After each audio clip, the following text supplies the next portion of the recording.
Hello everyone, sorry it's been a while, but this is Book 4, Chapter 7 of Mere Christianity.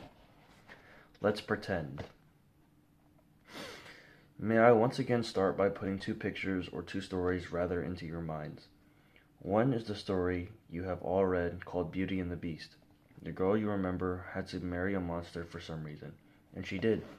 She kissed it as if it were a man, and then, much to her relief, it really turned into a man and all went well. The other story is about someone who had to wear a mask which made him look much nicer than he really was. He had to wear it for years, and when he took it off, he found his own face had grown to fit it. He was now really beautiful.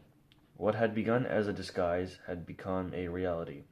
I think both these stories may, in a fanciful way, of course, help to illustrate what I have to say in this chapter.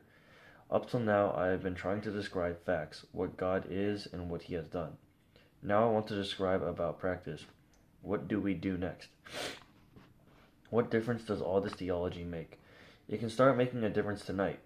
If you are interested enough to have read thus far, you are probably interested enough to make a shot at saying your prayers and whatever else you say.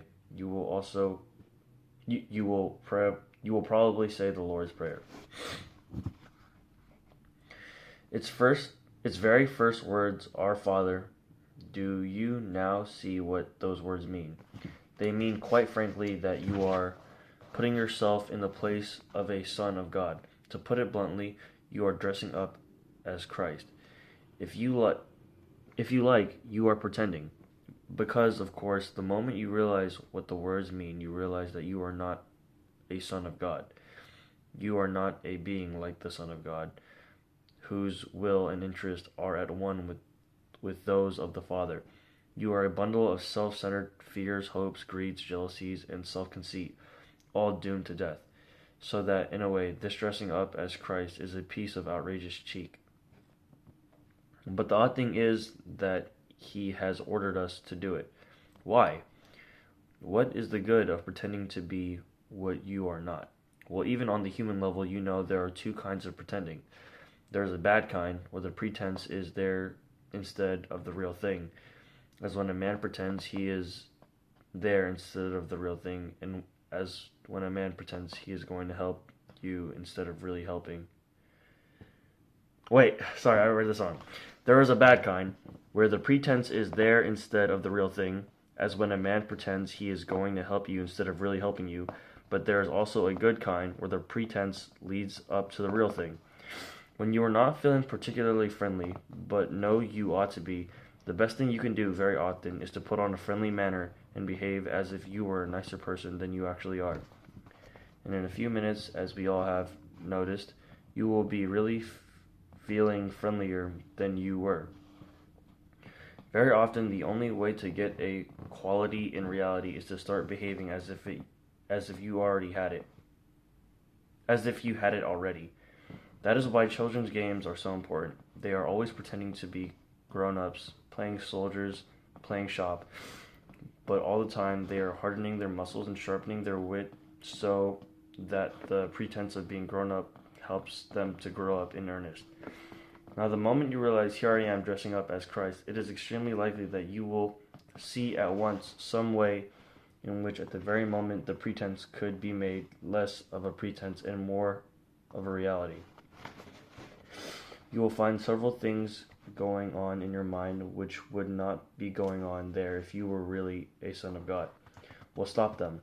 Or you may realize that instead of saying your prayers, you ought to be downstairs writing a letter or helping your wife to wash up. Well, go and do it.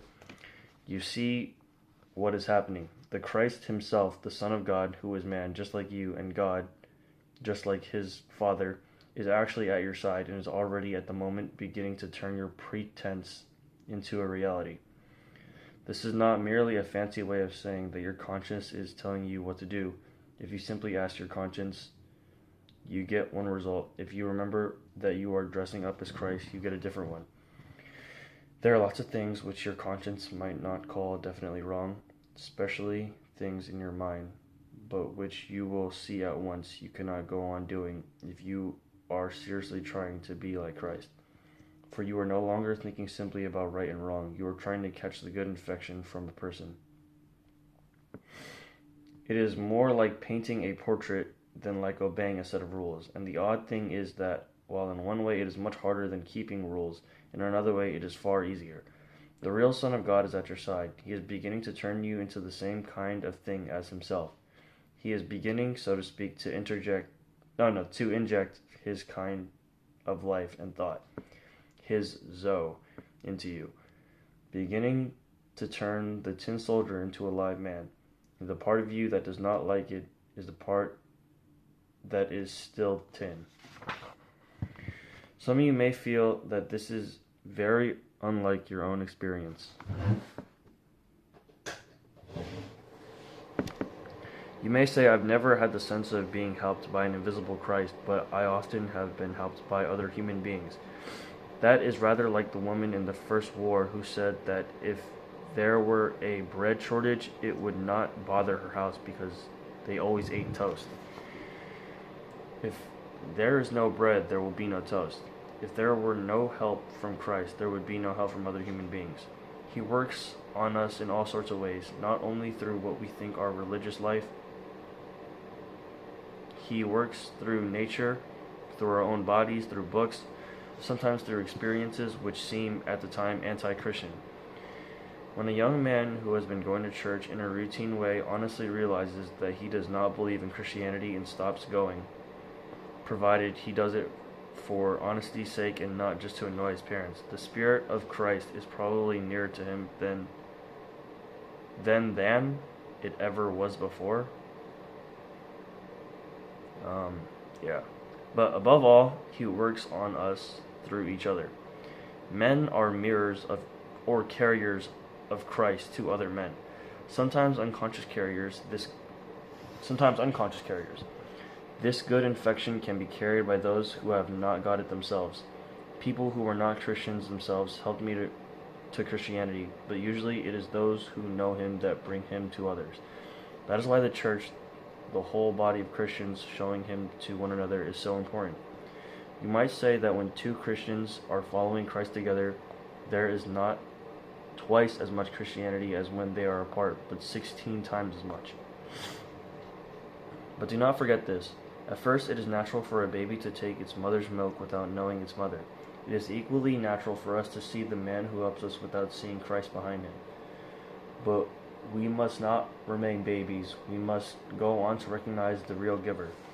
It is madness not to, because if we do not, we shall be relying on human beings, and that is going to let us down. The best of them will make mistakes. All of them will die. We must be thankful to all the people who have helped us. We must honor them and love them. But never, never pin your whole faith on any human being, not if he is the best and wisest in the whole world. There are lots of nice things you can do with sand, but do not try building a house on it. And now we begin to see what it is that the New Testament is always talking about. It talks about Christians being born again. It talks about them putting on Christ, about Christ being formed in us, about our coming to have the mind of Christ. Put right out of your head the idea that these are only fancy ways of saying that Christians are to read what Christ says and try to carry it out. As a man may read what Plato or Marx said and try to carry it out, they mean something much more than that. They mean that a real person, Christ, here and now, in that very room where you are saying your prayers, is doing things to you. It is not a question of a good man who died 2,000 years ago. It is a living man, still as much a man as you, and still as much God as he was when he created the world. Really coming and interfering with your very self, killing the old natural self in you and replacing it with the kind of self he has. At first, only for moments, then for longer periods. Finally, if it all goes well, turning you permanently into a different sort of thing, into a new little Christ. A being which, in its own small way, has the same kind of life as God, which shares in his power, joy, knowledge, and eternity. And soon we make two other discoveries. We begin to notice, besides our particular sinful acts, our sinfulness begin to be alarmed. What? Besides our particular sinful acts, our sinfulness. Begin to be alarmed not only about what we do, but about what we are. This may sound rather difficult, so I will try to make it clear from my own case. When I come to my evening prayers and try to reckon up the sin of the day, 9 times out of 10, the most obvious one is some sin against charity. I have sulked or snapped or sneered or snubbed or stormed. And the excuse that immediately springs to my mind is that the provocation was so sudden and unexpected. I was caught off my guard. I had not time to collect myself. Now that may be accentuating circumstance as regards those particular acts. They would obviously be worse if they had been deliberate and premeditated. On the other hand, surely what a man does when he is taken off his guard is the best evidence for what sort of man he is. Surely what pops out before the man has time to put on a disguise is the truth. If there are rats in a cellar, you are most likely to see them if you go in very suddenly. But the suddenness does not create the rats, it only prevents them from hiding. In the same way, the suddenness of the provocation does not make me an ill-tempered man, it only shows me what an ill-tempered man I am.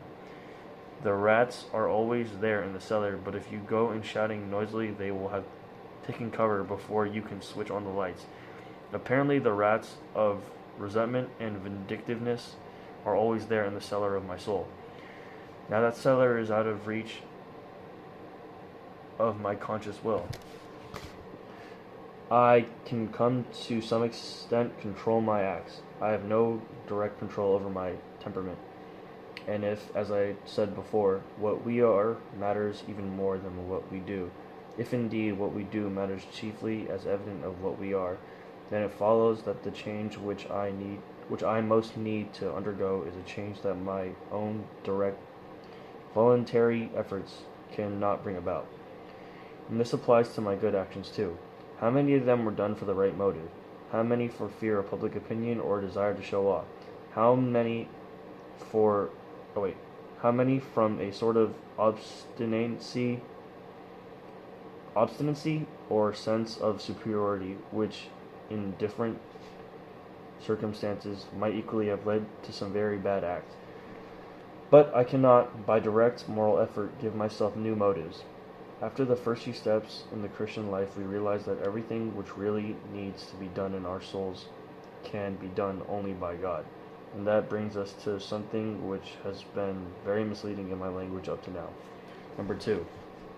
I have been talking as if it were we who did everything. In reality, of course, it is God who does everything. We, at most, allow it to be done to us. In a sense, you might even say it is God who does the pretending. The three-personal God, so to speak, sees before him, in fact, a self-centered, greedy, grumbling, rebellious human animal.